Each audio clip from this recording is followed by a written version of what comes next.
morning, students. In the last lecture, we have discussed about effective stress principle.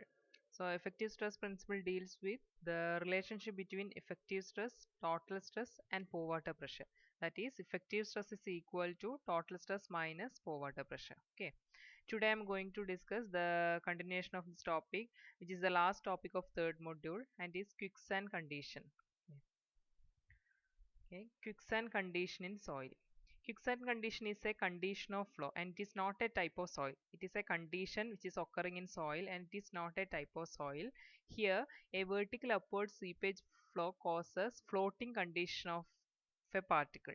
That is, due to the vertical upward seepage flow, there will be a floating condition of soil, and this type of quicksand condition occurs in coastal soil only, like sand and fine gravel. Okay, so quicksand condition means it is a condition occurring on soil due to vertical upward seepage flow. And this vertical upward seepage flow causes floating condition of soil particles, and this quicksand condition occurs in coastal soil like sand and fine gravel. Okay.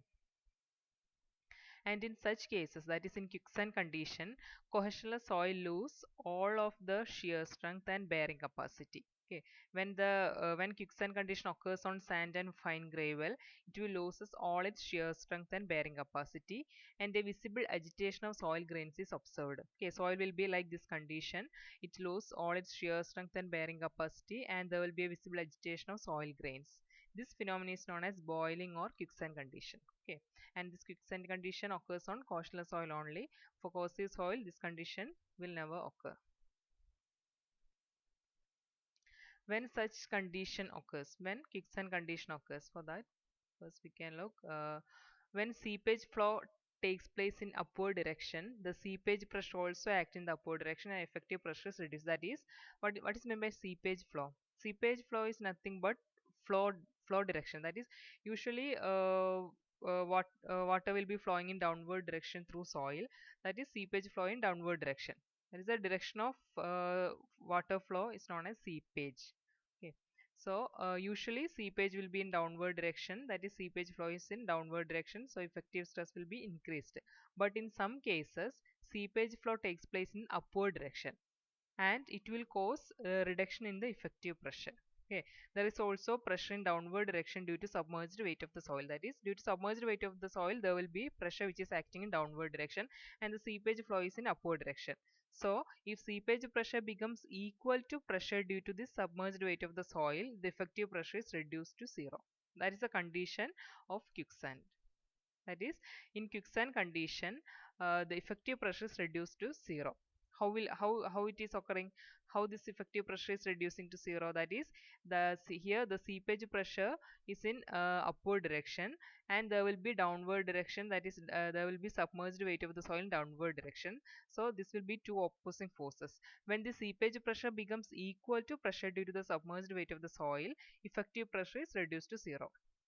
So when effective pressure reduced to zero, the shear strength will be equal to zero. That is, the soil is losing all its shear strength and it will be attaining quicksand condition. Because what is shear strength? We have discussed Mohr Coulomb theory, that is shear strength S is equal to C plus sigma tan phi. That is C for coastal soil, C is 0. So for S is equal to sigma tan phi. What is sigma? Sigma is effective stress. When sigma is equal to 0, shear strength also equal to 0. So when effective stress reduces to 0, shear strength becomes 0 and the soil will be in boiling condition or quicksand condition. Okay. In quicksand condition, the hydraulic gradient occurring in soil is known as critical hydraulic gradient. So we have to find out the relationship of we have to find out an equation for hydraulic gradient in the case of quicksand condition. Okay. Okay. As water percolates through soil, it exerts a drag on soil particle it comes in contact with. Depending on the flow direction, either downward or upward, the drag either increase or decrease interparticle contact force. That is, if the drag force is in upward direction, it will decrease the interparticle contact force, and if the drag force is in upward direction, it will increase. A downward flow increases the effective stress that we have discussed in the previous lecture. That is, if the flow is in downward direction, it will increase the effective stress, and in contrast, an upward flow opposes the force of gravity and can even cause to counteract completely the contact forces. That is, if the flow is in upward direction, what's the condition? If the seepage flow is in upward direction, effective stress reduces to zero. So it can this upward flow can cause to counteract completely the contact forces. When upward flow occurs, the contact force may equal to zero. In such a situation, effective stress is reduced to zero and the soil behaves like a very viscous liquid. Such a state is known as quicksand condition. Okay, the same point we have discussed in this slide. Okay, that is, if the flow is in upward direction, the effective stress become zero and the soil will be in very viscous liquid. Such a situation is known as quicksand condition. Next, we have to find out expression for critical hydraulic gradient. For that, take uh, take this condition, that is, soil is filled for the height L, and this is connected with it is connected through a pipe, and this pipe is connected with a tank, and this is completely filled with water. That is, soil is connected with water, and this height is delta H. So at the bottom of soil column, that is at this point, bottom of soil column, what is total stress? Okay, total stress is equal to unit weight of, here it is the soil, so unit weight of soil and this height L. Okay, so gamma into L is the stress at bottom of the soil column, and at this bottom of the soil column, what is the pore water pressure U? Pore water pressure means at bottom, pore water pressure occurs for an height of L plus sigma H. Okay, this is the height of water column. So pore water pressure will occur for this height. That is unit weight of water into L plus delta H. That is pore water pressure. Next, during quicksand condition, what is effective stress? During quicksand condition, effective stress is zero. And if we know total stress and pore water pressure, effective stress is equal to total stress minus pore water pressure. That is, total stress minus pore water pressure is equal to zero, because effective stress is zero. That is, total stress is equal to pore water pressure. So we can equate these two.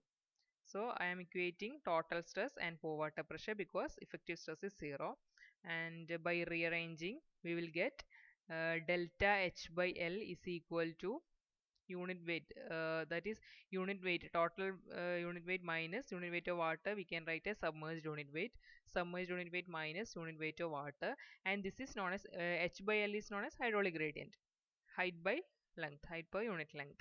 So this hydraulic gradient is known as critical hydraulic gradient. That is, hydraulic gradient at quicksand condition is known as critical hydraulic gradient, and is equal to submerged unit weight minus unit weight of water.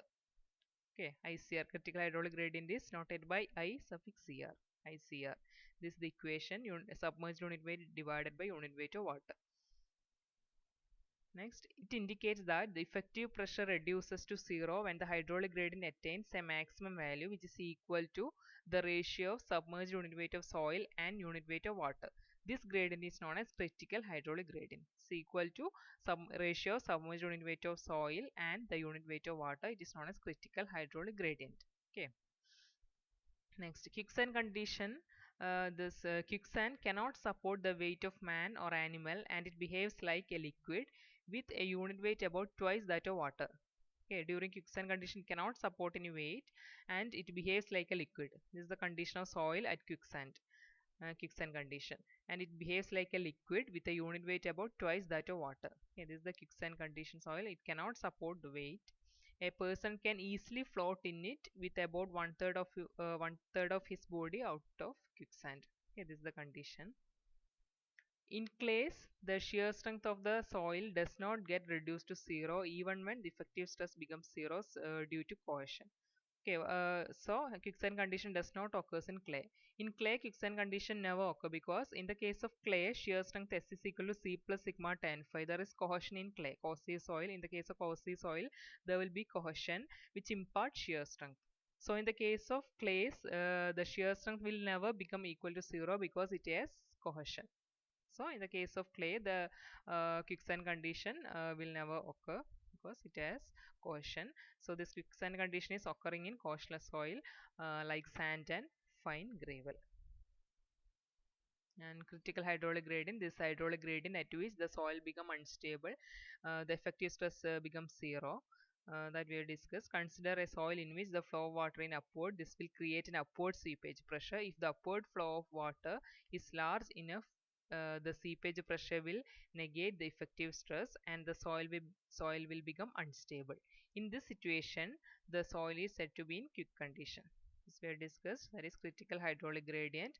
And critical hydraulic gradient is equal to submerged unit weight divided by unit weight of water, or another expression, critical hydraulic gradient is equal to G minus 1 unit weight, unit is specific gravity G minus 1 divided by 1 plus E is void ratio. This is another important equation of critical hydraulic gradient, that if specific gravity of soil and void ratio is given, we can find out critical gradient by substituting the values. So you should study this equation also.